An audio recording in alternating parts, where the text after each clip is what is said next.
Hello my dear स्वीटहार्ट्स, कैसे हैं आप सब। आई होप आप सब बढ़िया ही होंगे। और अभी तक आपने इसका प्रीवियस पार्ट नहीं सुना है तो सुनकर आइए, तब तक हम आगे बढ़ते हैं। तो हमने सुना था कि मिस्टर वर्मा वो आध्या के घर आए हुए थे। वहाँ पर आकर उन्होंने बहुत ड्रामा किया था और आरुषि ने भी उनकी बेइज्जती बहुत अच्छे से की थी। देन उनके जाने के बाद आध्या की हालत कुछ ख़राब सी थी। उसे सांस लेने में बहुत ज़्यादा दिक्कत हो रही थी। देन आरुषि ने आध्या को बेड पर लिटा दिया था। अब आगे आरुषि आध्या को देखती है और कहती है, आध्या आध्या प्लीज़ शांत हो जाइए, वरना आपको और तकलीफ़ होगी। आध्या प्लीज़। आरुषि देखती है कि आध्या की आंखें बंद हो रही हैं। आरुषि उसके गालों पर हाथ रखती है और कहती है, आध्या नहीं, आंखें बंद नहीं करनी है, बिल्कुल नहीं। आप स्ट्रांग हो ना। आप अगर ऐसे हार मान जाओगे तो कैसे चलेगा। दादी और रीशु ने आपको ऐसे देखेंगी तो क्या सोचेंगी। आध्या शांत हो जाइए। आरुषि कुछ सोचती है, तभी उसे कुछ क्लिक करता है और वो कहती है, क्या हुआ। आप उन्हें देखकर डर गई। बस इतनी हिम्मत थी आप में। मुझे तो लगा कि आप बहुत स्ट्रांग हो, लेकिन नहीं, आप बिल्कुल स्ट्रांग नहीं हो। अच्छा हुआ कि माँ चली गई, वरना वो आपको ऐसे देखती तो वो तो जीते जीते मर जाती। अच्छा हुआ कि वो नहीं है। आध्या जैसे ही ये सुनती है उसे बहुत गुस्सा आ जाता है।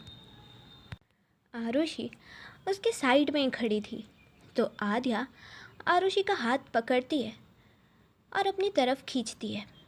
जैसे ही आरुषि बेड पर बैठती है, आध्या तुरंत आरुषि को बेड पर लिटा देती है और फिर वो खुद उसके ऊपर आ जाती है। और अब पोजीशन कुछ ऐसी थी कि आरुषि नीचे थी और आध्या आरुषि के ऊपर, और आध्या ने आरुषि के साइड में अपने दोनों हाथ रखे हुए थे और स्टिल आध्या ठीक से सांस नहीं ले पा रही थी। और आध्या बहुत गुस्से से आरुषि को कहती है, तुम्हारी हिम्मत कैसे हुई ये बोलने की। मेरे प्यार का नाजायज़ फ़ायदा उठाना बंद करो, समझी, वरना मैं क्या कर सकती हूँ तुम ये अच्छे से जानती हो। आरुषि एक हल्की सी स्माइल करती है और कहती है, बस यही तो चाहती थी कि आप कुछ करो। आध्या को कुछ समझ नहीं आता। आरुषि कहती है, अब आप सांस लेने में आपको अब सांस लेने में दिक्कत नहीं हो रही है ना। आध्या देखती है कि हाँ, उसे प्रॉब्लम नहीं हो रही है। आरुषि कहती है, आई एम सॉरी माँ के बारे में ऐसा बोलने के लिए। आध्या कुछ नहीं कहती, वो बस आरुषि के ऊपर से हटती है और फिर साइड में लेट जाती है और अपनी आंखें बंद कर लेती है।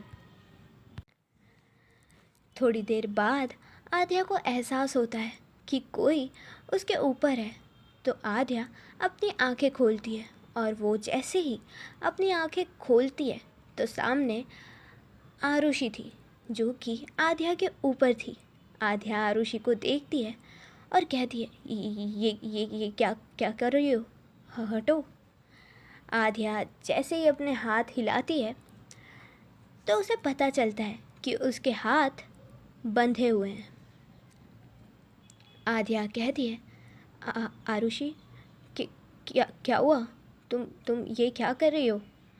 आरुषि आध्या के कान के पास जाती है और एक लंबी सी सांस लेती है और फिर कहती है, वो क्या है ना आध्या, हबी, वो क्या है ना, आप तो मुझसे प्यार करते नहीं हो, तो मैंने सोचा। आध्या जैसे ही ये सुनती है वो कहती है कि क्या क्या सोचा। आरुषि कहती है, माय डियर हबी, वाइफ हूँ ना मैं आपकी, इतना हक तो बनता है। और ये कहकर आरुषि आध्या के कान पर एक बाइट करती है और आध्या कहती है, आरुषि आरुषि देखो प्लीज़, ऐसा मत करो। देन आरुषि धीरे धीरे आध्या के लिप्स के पास आती है और उसे देखने लगती है। आध्या उसे देखकर कहती है, आरुषि नो, नहीं, बिल्कुल नहीं। आध्या बोल ही रही होती है, तभी आरुषि आध्या का कॉलर पकड़ती है और देन उसे किस करती है। देन थोड़ी देर बाद आरुषि थोड़ा नीचे जाती है और फिर आध्या के नेक पर, और फिर वो किस करने लगती है।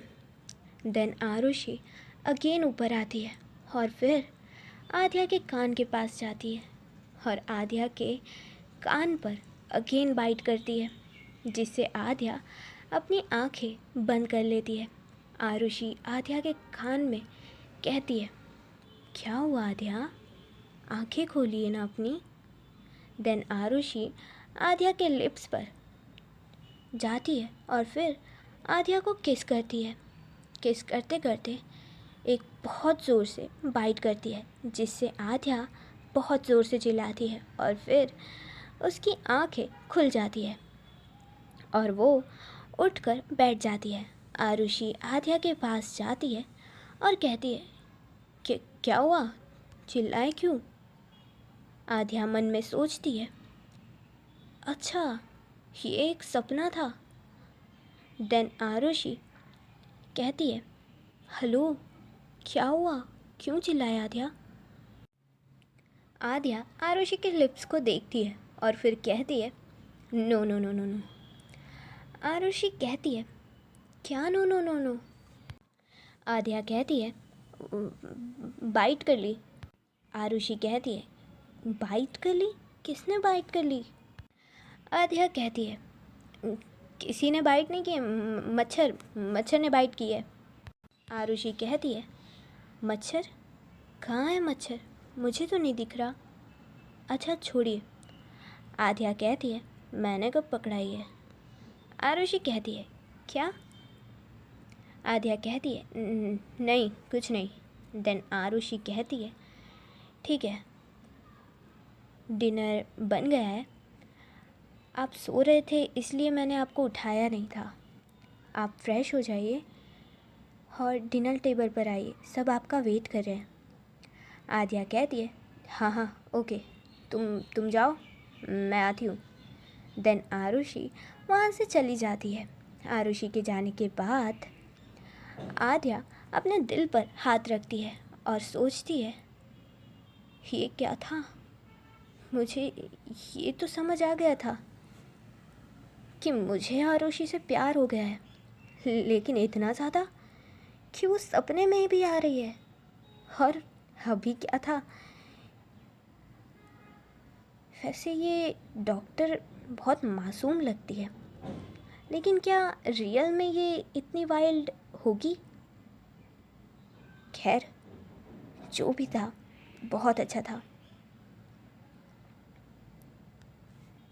देन आध्या सोचती है,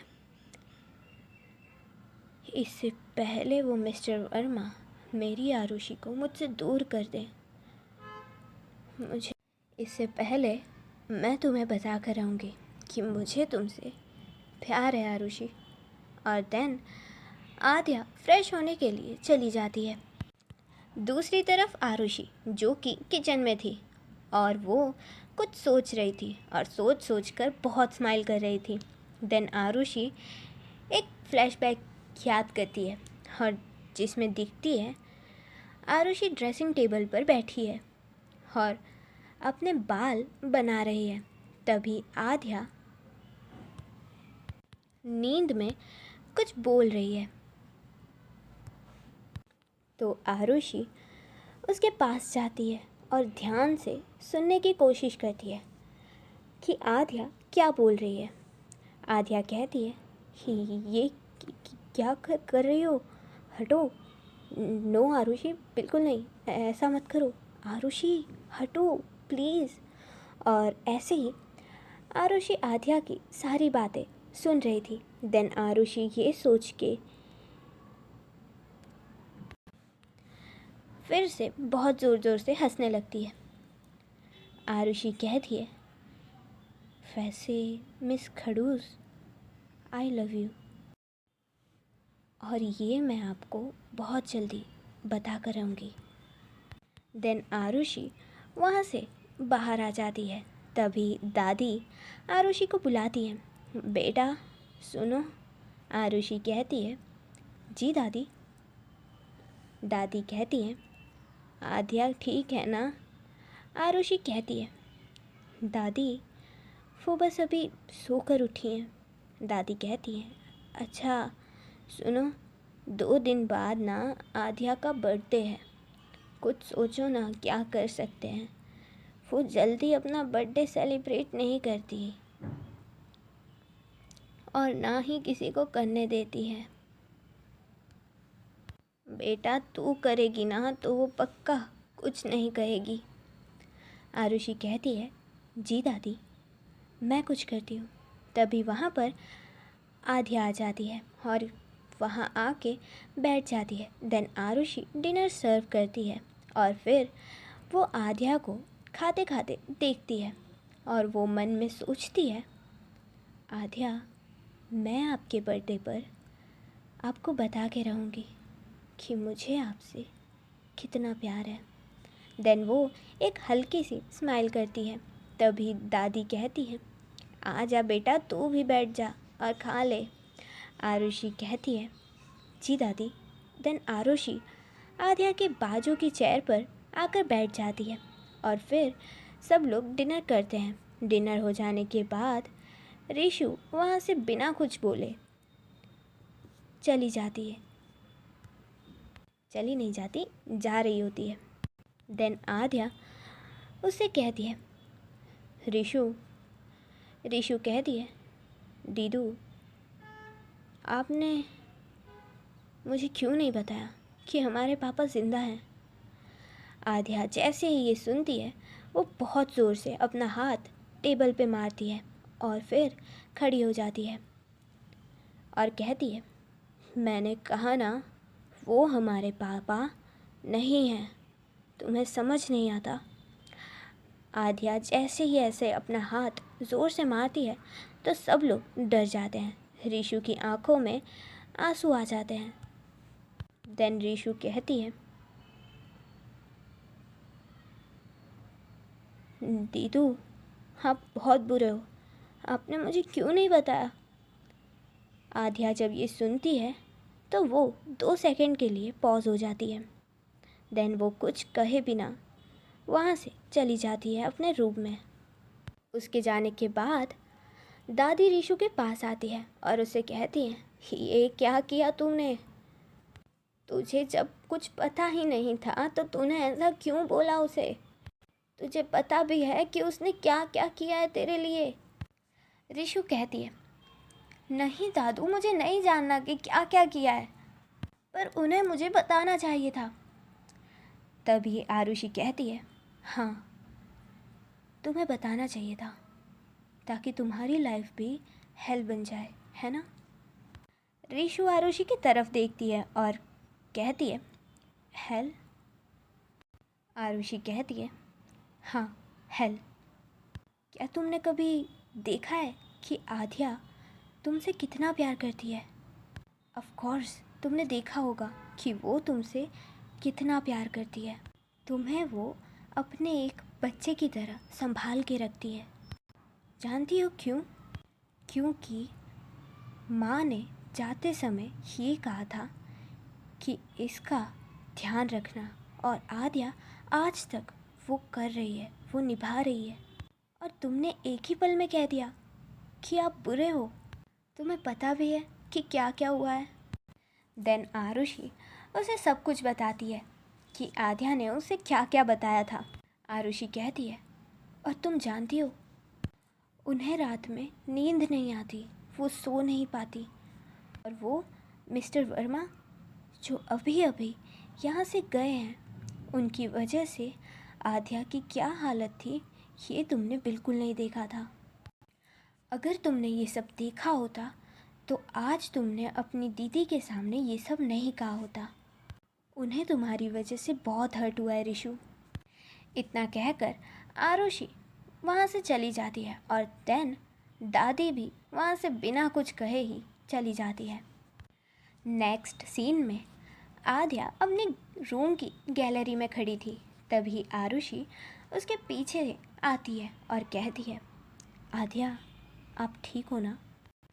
आध्या की आंखों में हल्के से आंसू थे, लेकिन वो आंसू पोंछती है और देन कहती है, मैं ठीक हूँ, मुझे क्या ही होगा।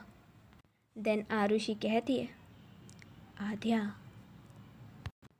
अब मैं इतना तो जान ही गई हूँ कि आप जो छुपाते हो वो किसी से नहीं कहते, और जो कहते हो उसका मीनिंग ही बहुत अच्छा होता है, लेकिन कोई समझ नहीं पाता।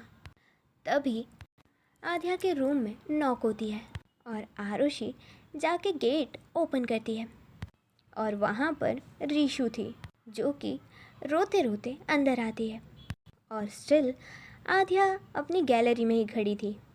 वो पीछे टर्न बिल्कुल नहीं करती। तभी रिशु उसके पास आती है और सर झुकाकर खड़ी हो जाती है और कहती है, दीदू आप मुझे माफ़ करोगे? हाँ, आई एम सॉरी, मुझे नहीं पता था, सच में। अगर मुझे पता होता तो मैं कभी भी ऐसा कुछ नहीं बोलती। आध्या जैसे ही उसकी ऐसी वॉइस सुनती है तो वो तुरंत टर्न करती है और फिर रिशु को देखती है और फिर उसके पास आती है और कहती है, रिशु तुम रो क्यों रही हो? अरे नौटंकी, तुम रोती हुई बिल्कुल अच्छी नहीं लगती, और इन प्यारी प्यारी आँखों में आंसू कभी नहीं आने देना, किसी के लिए भी नहीं, समझी? चलो मैंने तुम्हें माफ़ किया, ठीक है, और अब रोना बंद करो। और देन रिशु आध्या को हक कर लेती है।